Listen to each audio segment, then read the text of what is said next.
What's up, everybody, and welcome back to another Fitness Goal Friday. I'm pumped that you're here today. Today, I'm going to do something a little bit different, and it's because this is what I've got asked a lot recently. And today, I'm going to talk about how to choose the proper weight choices when you're in the weight room, because I think that's a lot of times one of the number one things that holds people back because they're not selecting the right weight choices. Because if you're not, I'll get into it a little bit more. Because if you're not doing something that you've never done before, then you're not going to get a result that you've never gotten before, right? So you have to challenge yourself in a way. You have to challenge your muscles in a way that they are not used to. But before I dive into how to choose the proper weight choices, I want to make sure that if you guys haven't checked out the 10-week program yet, that you do so. Whether you're here in Nashville, whether you're somewhere else, I've got a 10-week program that you can be a part of and that you can start taking action on today. Like literally, if you go to the website now, you can start getting closer to your fitness goal right now today. If you're looking for more motivation, more structure, more discipline in your fitness routine, then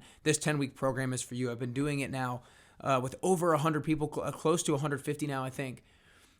And it blows me away how simplistic it can be. It's not easy, but how simplistic it can be to keep people consistent en route to their fitness goal, because consistency is the number one thing. So many people look for quick fixes. So many people look for the easy way out. But in reality, if something is easy, it's not going to be sustainable, right? If you lose 10 pounds in a week, if you lose 20 pounds in a month, like you're probably not, you haven't built the habits in order to sustain that weight loss. And so I'm not about that quick fix, but I am about simplistic things that you can take action on. I'm about creating a simple plan that you can believe in order to achieve your goal. And so if you're in Nashville, I'll be doing another 10-week program here pretty soon with a group. If you're in Nashville and you want one-on-one through a 10-week program, let me know.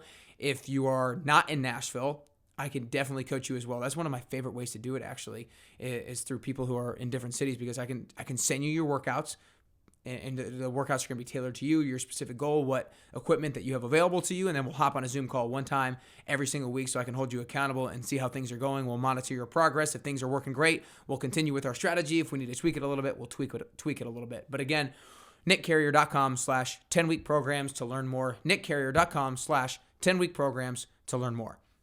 But for now, let's get right into how to choose the proper weight choices, because as I said earlier, I've been getting asked this a lot by people in my program, by people in my community, and this is probably one of the number one things that holds people back from getting the results that they want to see. Number one, I want to say that, like, if you have more muscle, your body burns more calories at a state of rest. Again, if you have more muscle, your body burns more calories at a state of rest. So those of you women out there who are scared of getting bulky, first off, it's going to be super hard to get bulky, like really, really hard. I'll talk about that at the end. But if you have more muscle, you're going to burn more calories at a state of rest. You're going to burn more fat at a state of rest. But to kind of get into how to choose the proper weight choice, it kind of depends on what your goal is, right? So there's kind of three different goals you can kind of have when selecting a weight choice. There's strength, which essentially means like I want to be able to lift a heavier weight. There's hypertrophy, which means I want my muscle fibers to get bigger. I want my muscles to get bigger.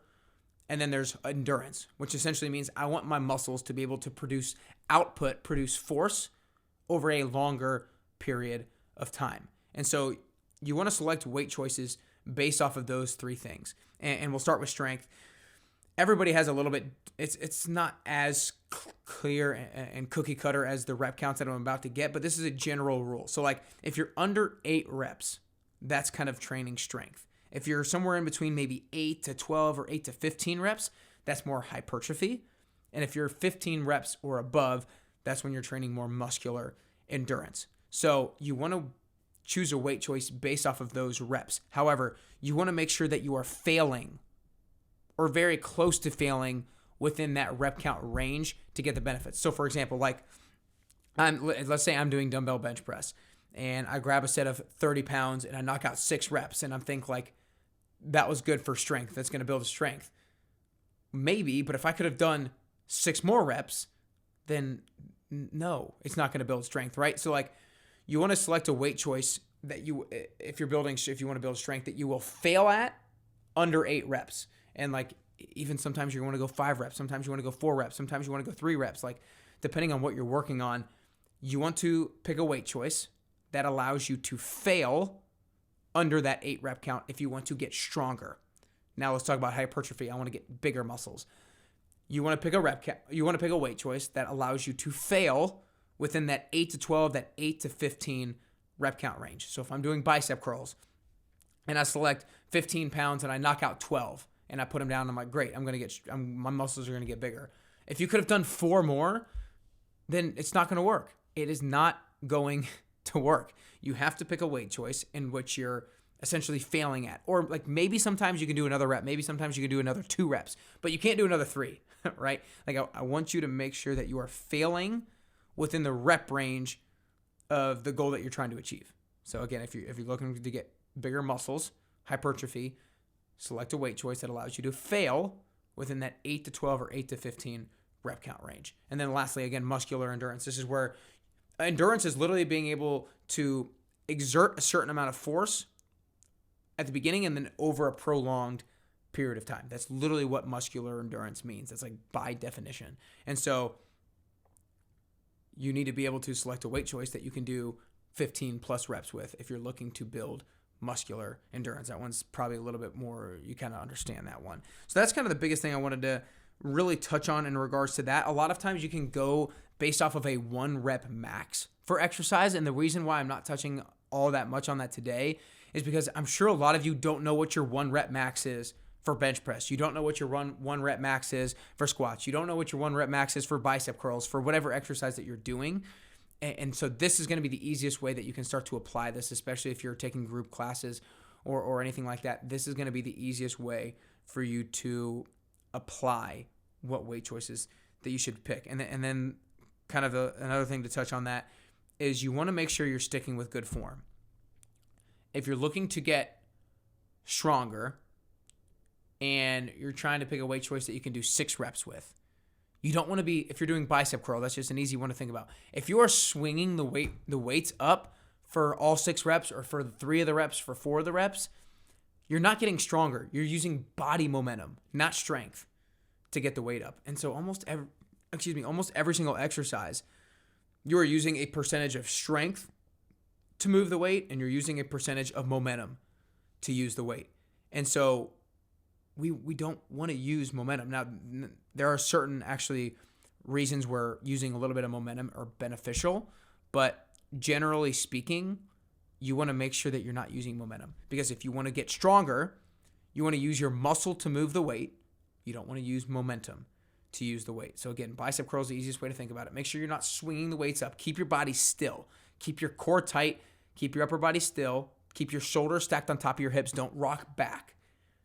Lift the weight using strength, not momentum. And the last thing I wanted to touch on real quick is the two ladies out there who are scared to get bulky. Obviously, it depends on who you are. Some people get stronger or bigger more quickly than others. Obviously, there's some genetics to it. But in general, it is hard to build muscle. It is so difficult to build muscle. You literally have to overload your muscles over a prolonged period of time. A lot of people aren't picking the right weight choices in particular, so they're never overloading their muscles. They're never putting their muscles through something that they haven't been put through before.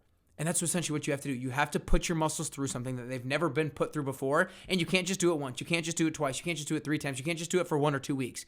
You have to do it for a long period of time. So sometimes you can focus on strength. Sometimes you focus on hypertrophy. Sometimes you focus on endurance. Sometimes you don't even lift weights at all. You go do cardio. So like, if you mix it up, it's going to be really hard to build muscle and get bulky for those of you who are afraid of that.